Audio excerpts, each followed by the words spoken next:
bir kunda 138 ta oila ajrashyapti ekan. 2026-yilda 6 oyligida 25 mingta oila ajrashibdi.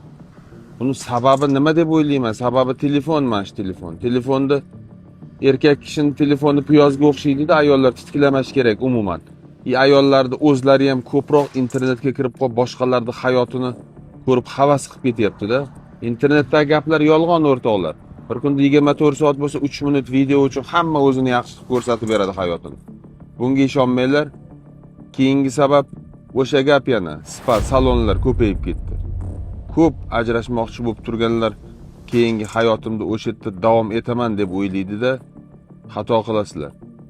Juda ko'p qizlarni bilaman, qarindosh urug'lar voz kechib yorgan, amaki, tog'a, xola, ota-ona hammasi voz kechgan, xo'rlik oxiri, xor bo'ladi odam. Kalta o'ylamanglar, ozgina sabr qilish kerak. Hammaning oilasida kamgina kamchilik bor.